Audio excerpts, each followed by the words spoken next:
This video is about courage. Courage is an essential manly attribute, maybe the core manly attribute. See, part of being a man in the world, part of bringing our manliness to the world is being willing to face risk, face adversity, face things that are challenges and that require us to delve deep into our courage. It's interesting that the Greek word for man, Andrea, also meant courage. That word meant the same thing. Those meanings were tied up in that same word.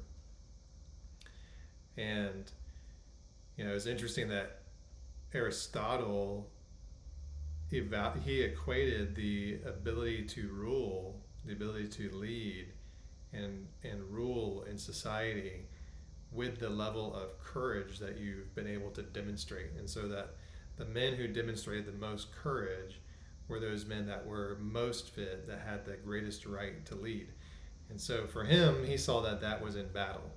Like if you displayed courage in battle, that then gave you the right to lead others, to rule others, because all the other types of courage that would be required in politics and to lead in society were less than what was required for the amount of courage that was required in battle. And so I think that's a very interesting thing to reflect on, because personally I've never been in battle. We have lots of men in this country and in the world who have been in battle, and I respect that deeply, that they've been able to have that ultimate test of courage. But for those of us who haven't been in battle or may not have the opportunity to be in battle, there are other ways that we can challenge our courage, and maybe even so much to say that it needs to be a mindfulness thing for us day in and day out to find ways to challenge ourselves and use our courage. So I haven't gone through an exhaustive list to be able to figure out, under battle, what's the hierarchy of courage that we might bring to the world and bring to our lives. But I know that if you reflect on yourself and your life, you would probably find things that are scary to you, that are challenging, that would require you to engage the courage within you, bring that forth, engage that risk, address those challenges, address the conflict, whatever that might be. And I would go so far as to say that you're not tapping into your manly potential unless you do that. You probably don't have the right to lead others or to lead in life unless you do that, unless you are the person who's willing to engage your courage, to blaze new ground, blaze new territory, to blaze new trails, to go to places that others won't.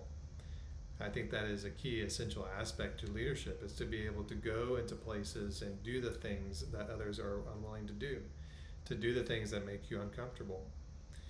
And so I think upon reflection and in practicality, that is the key takeaway, the key lesson, the key application from this topic today is courage and manliness are tied directly together, maybe even so much to say that they're the same thing. And that for us in men in modern society, especially in a place like the United States, places that day in and day out, for the most part, things are pretty safe. Day in and day out, for the most part, you're not really required to tap into your courage to be able to live, to survive. You probably need to tap into your courage to advance, tap into your courage to develop your life, etc. But it's not necessarily required of you like it used to be.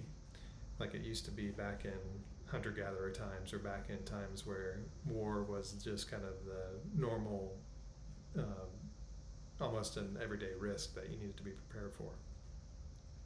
So that being said,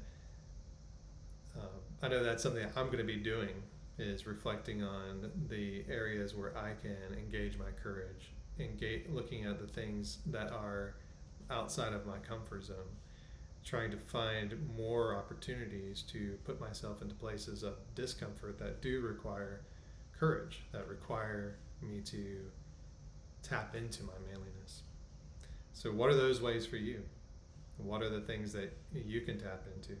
What are the challenges in your life? Where is the new territory? Where is the boundary of your comfort zone? Where are those conflicts you've been avoiding? Where is the discomfort you've been avoiding? Where are the things that you don't want to do? The places you don't want to go? The people you don't want to talk to? What are you avoiding? There might be some treasure there to tap into as well. All right. Hope this is helpful. Take courage, my friends.